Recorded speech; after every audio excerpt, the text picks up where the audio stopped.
Bonjour à toutes et à tous, je suis vraiment ravie de vous retrouver pour ouvrir avec vous cette nouvelle boîte à malice. Au programme aujourd'hui, eh bien de l'art sous toutes ses coutures, comme toujours, avec Oriane, qui j'en suis sûre va vous émerveiller. Ses portraits sont uniquement réalisés à base de papier. Nous sortirons nos appareils photo afin de participer au concours lancé par le festival Parenthèse Nature. Nous soutiendrons le court-métrage drôle et percutant du messin Alexandre Philippe, tandis qu'Étienne Martin nous fera mener la vie de château. Mais tout de suite, je vous propose de faire connaissance avec un artiste luxembourgeois d'origine messine, David Sonner, artiste haut en couleur qui expose en ce moment à la MCL de Metz et qui publie Point Final. Vous allez voir, il est à la fois graffeur, graphic designer ou encore illustrateur, toute une palette de talents. Bienvenue dans la boîte à malice.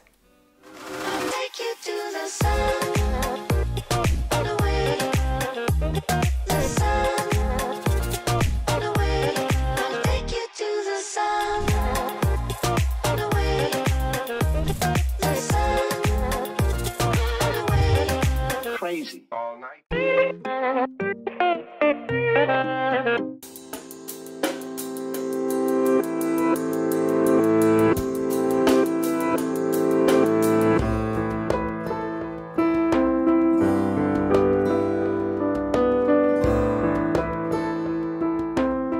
David Sonner, bonjour. Bonjour. Merci beaucoup de m'accorder cet entretien ici à la galerie Raymond Banas de la MCL de Metz. Il se trouve que vous y exposez vos toiles puisque vous êtes graffeur bien connu des Messins puisque vous êtes d'origine messine. Et aujourd'hui, eh bien, cette exposition s'appelle Mot pour mot. Alors forcément, quand on est graffeur, les mots, la langue, les lettres, c'est quelque chose que vous aimez cultiver. Vous avez voulu, avec cette expo, nous prendre au mot? Oui, tout à fait en fait. Tout le travail que j'expose ici, c'est vraiment que à base de lettres et de mots. Il y a pas mal de citations justement de gens connus et moins connus où je reprends leurs citations mot pour mot et je les fais à ma sauce en fait graphique. Une sauce graphique et puis une sauce aussi extrêmement humaine, humaniste on peut le dire. Il y a des citations que j'ai relevées comme « J'aime bien les gens qui pour briller n'éteignent pas les autres » ou encore « Notre vraie générosité envers l'avenir consiste à tout donner au présent ». Oui, j'essaie de rester fidèle à une certaine éthique et la première citation que vous avez, citée, c'est quelque chose que j'ai vraiment connu, que j'ai vu dans ma carrière en tant que salarié, beaucoup. Les personnes qui cherchent à écraser les autres. Ah oui, c'est partout. C'est partout et ça sert à rien. Alors on retrouve ces citations, ce jeu avec les lettres, avec les mots. Et puis il y a des toiles qui sont aussi beaucoup plus abstraites, comme celles par exemple qui sont derrière vous, mais qui j'imagine pour vous représentent quelque chose. Oui, tout à fait. Déjà, il faut savoir qu'en fait, les travaux qui sont exposés ici, ils s'étalent sur 13 ans. En fait, il y a différentes séries. Les toiles qui est derrière moi, justement, par exemple, ça fait un peu écho justement à la culture graffiti. Le fait de véhiculer son nom, c'est tout à fait ça ce qu'il y a derrière. En fait, c'est écrit Sonner à chaque fois. C'est écrit Sonner. Voilà, exactement. C'est un prétexte en fait pour faire de l'esthétique. Vous voyez, c'est voilà, les lettres, le nom, c'est le prétexte pour créer quelque chose qui peut être souvent très difficile à déchiffrer pour l'œil non averti. Alors David, là on est face à une de vos toiles, vous le disiez, sur ces créations, on a l'impression que c'est totalement abstrait, mais on retrouve votre blaze, votre nom, Sonner. Tout à fait.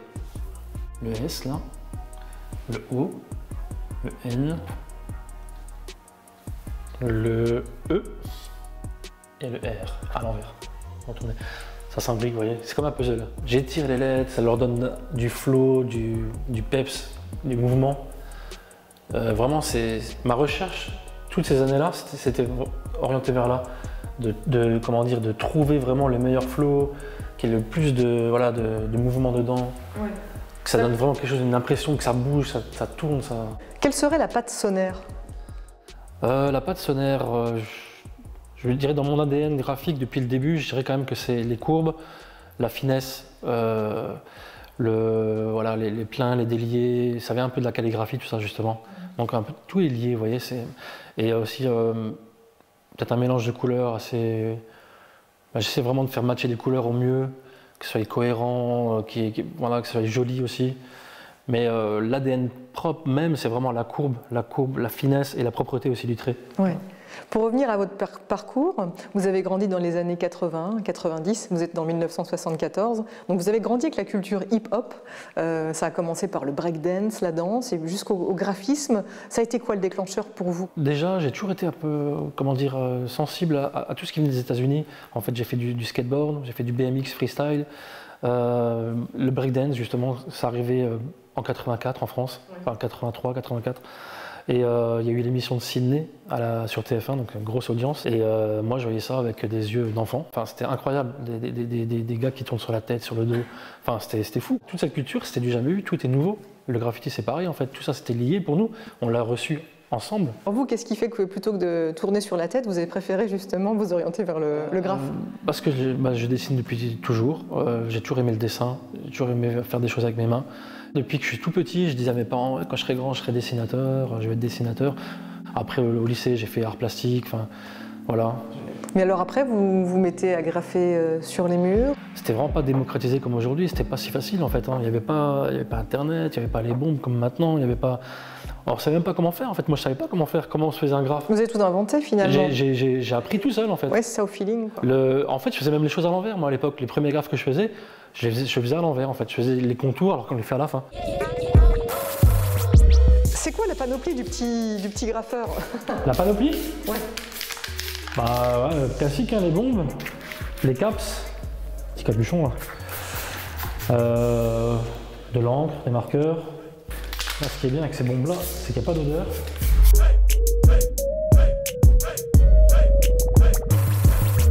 En termes de technique, qu'est-ce que ça demande justement le fait de travailler avec des bombes? On ne touche pas la surface avec, contrairement au pinceau, au stylo, au marqueur, au feutre. Là, on est vraiment dans l'air. Et c'est un coup de main à prendre en fait.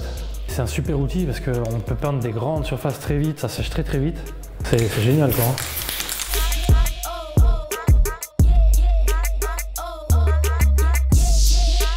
Il se trouve que vous publiez un très beau livre, Point Final. Un livre qui est né quand même de deux événements tristes pour vous. Il s'agit de la Covid et puis de l'hospitalisation d'un ami.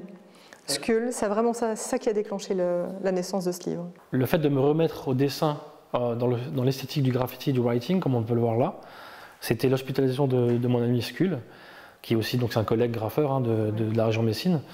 Et il a été hospitalisé au moment du premier confinement. On a voulu lui faire une petite dédicace. Chacun fait son nom, son blaze, comme on dit. Et je me suis repris au jeu, en fait, et j'en ai fait d'autres. Et j'ai eu l'idée, en fait, de faire ce livre, donc en série limitée, on va dire, 200 exemplaires. J'ai vraiment voulu faire un bel objet. Tout est fait par moi-même, en fait, la mise en page. Donc là, c'est vraiment, on peut voir aussi que c'est tout mon savoir-faire, en tant que graphic designer, en tant qu'illustrateur, en tant qu'artiste graffeur. Voilà, j'ai eu l'idée de sortir ce livre et de l'appeler Point Final. Pourquoi Point Final? Parce que je pense que maintenant que voilà, j'ai fait le tour de la question autour du graffiti, du writing, et je voulais voilà, il n'y aura pas un deuxième. Sortie, voilà, la tête haute avec un beau projet voilà, qui marque la fin.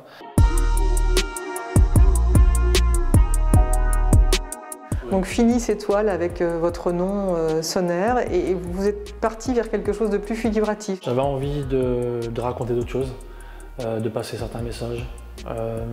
J'ai fait une série des animaux en premier. J'ai commencé à faire aussi revenir sur de l'humain. Dernièrement, vous avez fait le portrait de Carlo Molinari, on peut quand même le signaler. Exact. Ouais. Pour le DVD, le film Carlo, le documentaire qui a été réalisé par Arnaud Cahen. Ouais. Voilà, exactement. Donc ça, c'était juste pour le clin d'œil. Mais... Ouais. Bah justement, notamment sur ce mur-là, on voit vraiment mon travail aujourd'hui, en 2021, ce que c'est. Un mélange très graphique, avec de l'humain, mes courbes à l'intérieur. Voilà, une recherche de l'esthétique constante. Souvent du niveau de gris en premier plan, de la couleur en arrière-plan.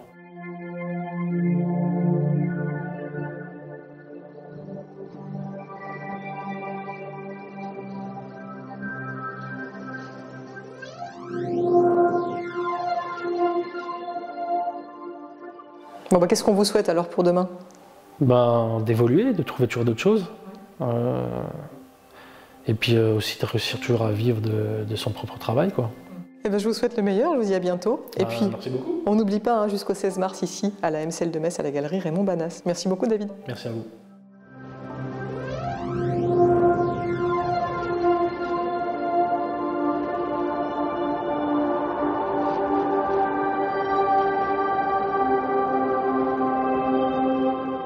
Et si vous souhaitez à votre tour admirer les toiles de David Sonner, rendez-vous donc à la MCL de Metz, non pas jusqu'au 16 mars, mais jusqu'au 13 mars. Et c'est d'ailleurs à cette date, le samedi 13 mars, que David Sonner sera présent pour vous dédicacer point final. Regardez, ça vous vaudra peut-être une dédicace comme celle-ci, ça vaut vraiment le coup. Alors attention, bien sûr, l'entrée est libre, mais il est nécessaire de réserver. Allez faire un tour sur le site de la MCL pour en savoir plus, et également bien sûr sur le site de l'artiste David Sonner pour vous tenir au courant de son actualité.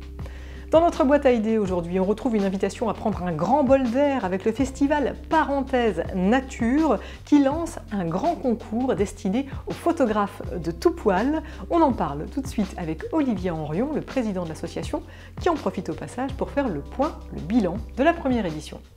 Olivier, bonjour.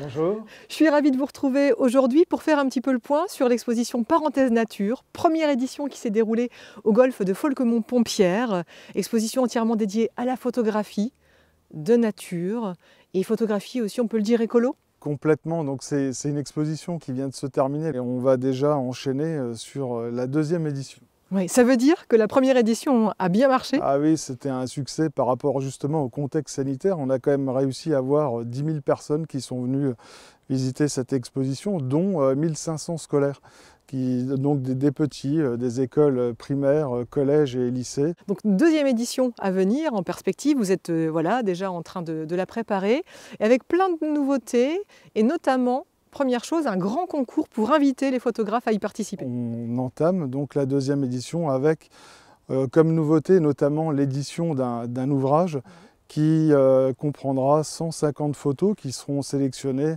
à travers le concours qu'on va mettre en place tout bientôt, le 1er mars. Donc on invite vraiment tout le monde, les professionnels, les amateurs, petits et grands, il n'y a pas d'âge. Envoyez-nous vos plus belles images, vos plus belles émotions pour ce concours assez exceptionnel. Alors il traitera uniquement du Grand Est. Alors ça peut être des oiseaux, des mammifères, des plantes ou tout un tas d'autres choses, toujours en rapport donc avec la nature. 10 rubriques seront ouvertes et vous allez pouvoir découvrir tout ça sur notre site web, sur les réseaux. Donc c'est tout simple, on s'inscrit sur votre site internet. Ensuite un jury va déterminer qui pourra participer ou pas à cette aventure. C'est ça. Ensuite, vous éditez un livre et il y a la deuxième édition qui sera lancée. Et la deuxième édition, donc à la clé, c'est vraiment donc 150 images qui sont sélectionnées, l'ouvrage qui sera donc édité et les 150 photos qui seront placées à nouveau sur le parcours de 4 km. Bon ben voilà, vous savez ce qu'il vous reste à faire. Et puis nous, on se retrouve pour connaître le nom des gagnants et puis suivre l'évolution du festival au fil du temps. Très bien, merci beaucoup. Merci Olivier, merci. Allez, il n'y a plus qu'à dégainer son appareil photo et à s'inscrire. Vous avez jusqu'au 31 mai via le site qui est apparu à l'écran. Je vous propose à présent de faire connaissance avec une artiste qui a plus d'une corde à son arc, Oriane. Elle est à la fois musicienne, ébéniste et depuis quelques années, elle s'est prise d'amour pour le papier qu'elle utilise pour réaliser des œuvres hors du commun. Regardez. Au premier abord, tout laisse penser que ce portrait de la célèbre Amy Winehouse est une peinture. Mais y regarder de plus près, les mots viennent vous surprendre. Des milliers de phrases, de mots, de lettres, issus de journaux, et qui, mis bout à bout, composent l'étoile d'Oriane. Des toiles où seul le papier a droit de citer. Je veux utiliser le collage de A à Z, c'est-à-dire que je ne veux pas utiliser de peinture jamais. Donc même, bon là le fond est assez uni, puisque c'est que des encarts. Mais il y a plein d'autres fonds qui sont travaillés avec cette tentative de faire un paysage par exemple. Voilà, de loin on va se dire c'est de la peinture, et ben non, jusqu'au paysage, jusqu'au détail arrière. Donc des fois je peux mettre autant de temps à faire le fond que faire ce qui est représenté sur le tableau. Des centaines d'heures passées sur chaque réalisation pour respecter la vraisemblance et être en phase avec l'esthétique recherchée. Un travail minutieux qu'Oriane aime pour son contact avec la matière et pour le résultat qu'elle trouve plus vivant. Alors après avoir esquissé un premier croquis qui pose les nuances pour ses reliefs, elle empile, des bordures de journaux sans encre pour les teintes claires, les rubriques d'écriture pour les gris. J'utilise en fait après ces nuances de papier comme un peintre utiliserait de la couleur, tout simplement. C'est-à-dire que pour le blanc, je vais utiliser mes bords. Pour les couleurs plus foncées, noires, je vais aller rechercher des teintes qui correspondent. Et dans l'application, je vais procéder comme un peintre, c'est-à-dire que je vais remplir mes surfaces avec les couleurs que je me serais collectées au préalable. En fait, chaque tableau est un challenge, c'est-à-dire que je vais vouloir faire une automobile, par exemple. Le travail va être beaucoup sur rendre un aspect métallique, faire rendre un aspect métallique au journal. Après, les pelages, les textures, les plumages, etc. À chaque fois, c'est un challenge différent.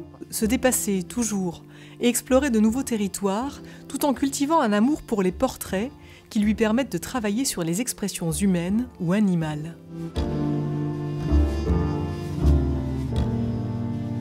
J'observe beaucoup aussi au départ. C'est le sujet que j'ai décidé de faire. Je peux passer une dizaine d'heures en tout à l'avoir regardé, à avoir analysé par exemple comment on va rendre cet effet peau d'éléphant. Un éléphant de papier, ne vous y trompez pas. Et si, comme Oriane, vous êtes observateur, vous serez surpris de découvrir des messages, clins d'œil symboliques qu'elle se plaît à glisser dans ses toiles, car la jeune femme aime jouer avec les mots, qu'elle se plaît d'ailleurs à chanter à ses heures, mais ça, c'est une autre histoire. At the risk of being crude, there must be 50 ways to leave your lover. 50 ways to leave your lover. Je suis sûre que vous aussi, vous avez été complètement scotché par le travail d'Oriane. Alors si vous souhaitez en savoir plus à son sujet, si vous souhaitez passer commande, n'hésitez pas à le retrouver sur sa page Facebook. Et c'est vrai que dans la boîte à malice, on se réjouit chaque semaine de découvrir à quel point le territoire compte de talents.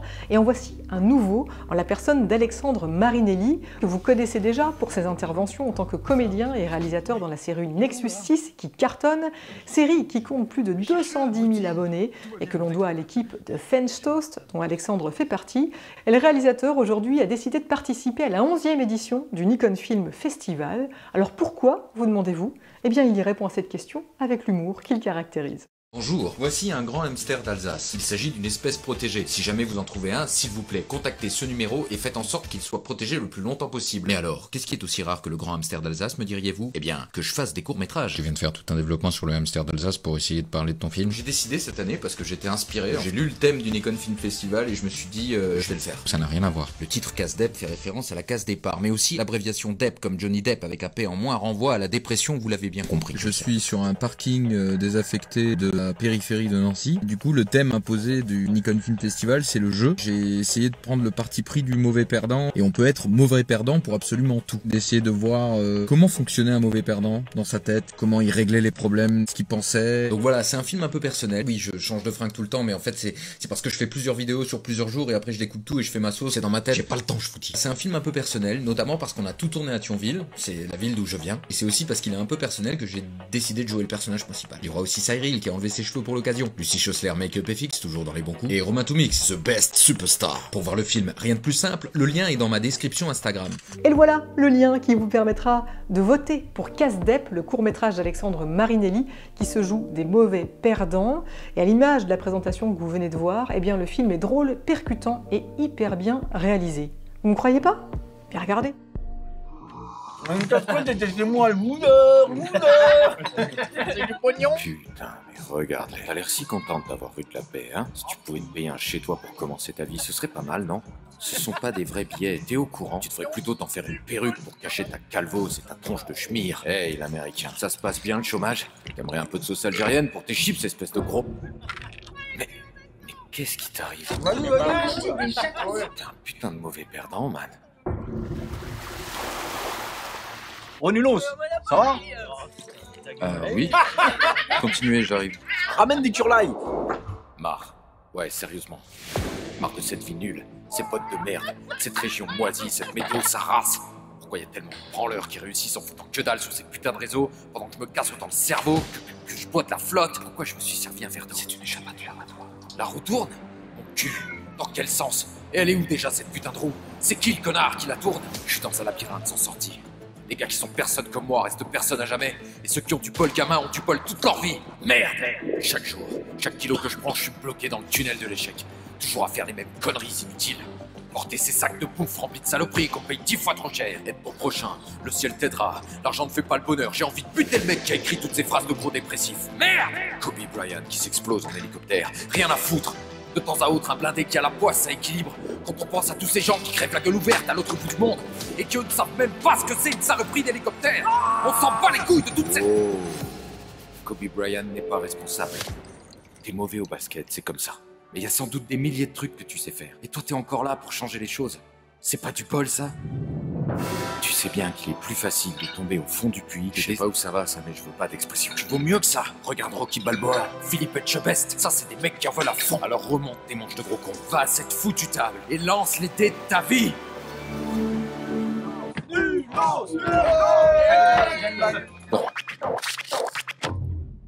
Ah, en prison. Tu vas en prison. Allez. J'accepte. Vous savez quoi? Un jour ou l'autre, on passera tous par la case prison dans ce jeu. Et non, j'ai la carte chance qui dit que je suis libéré quand je veux. Niqué. Tu fermes ta gueule.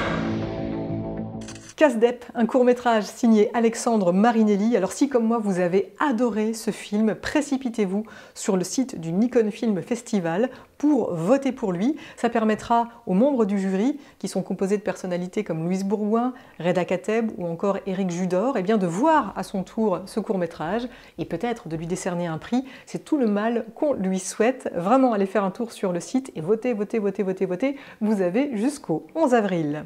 Et s'il gagne d'ailleurs un prix, peut-être qu'Alexandre Marinelli pourra mener La vie de château, qui sait? En tout cas, La vie de château, c'est ce qu'Étienne Martin mène au quotidien. D'ailleurs aujourd'hui, il nous emmène à la grange au bois, sous la pluie.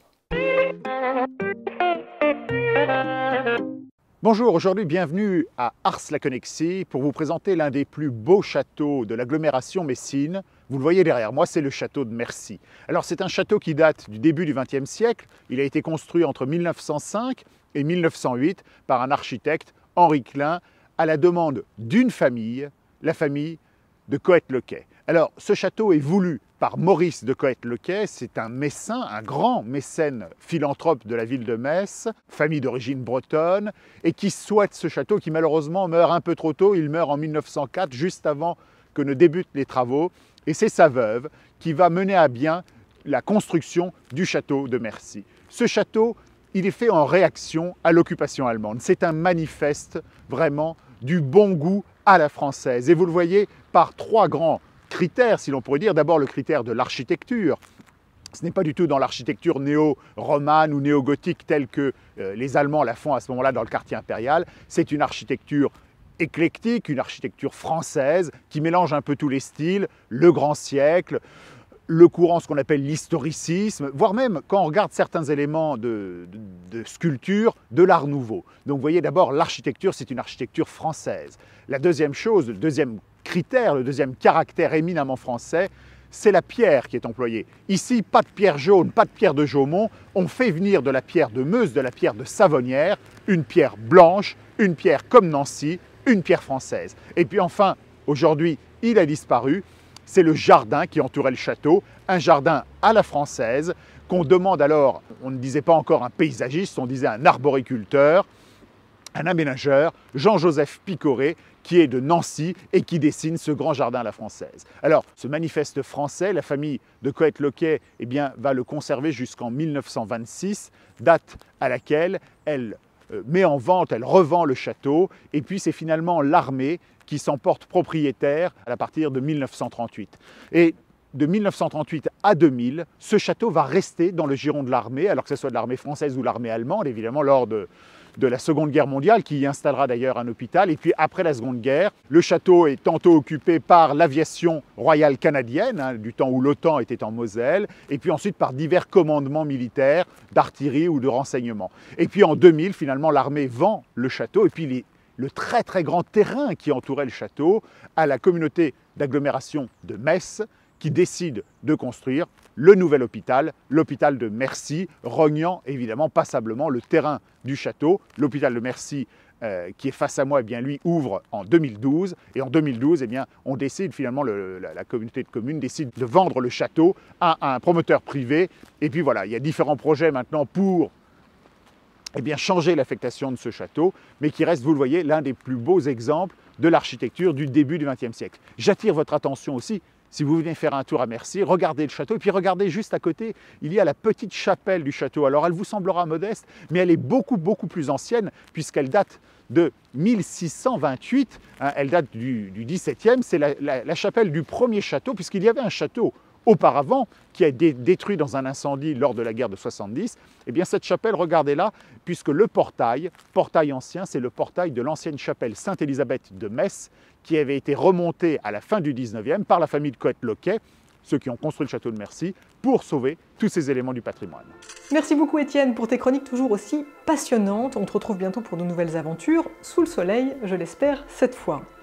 L'heure est déjà venue de refermer la boîte à malice. Comme toujours, on va le faire en musique, avec aujourd'hui l'auteur-compositrice-interprète Laura Kahn, que l'on adore et qui est sur le point de sortir un nouvel album. D'ores et déjà, un deuxième single se dévoile, toujours aussi féminin. L'album nous promet de belles échappées, comme vous allez le voir avec ce titre, La Jetée. Allez, bye bye. Calme la mer, efface-la.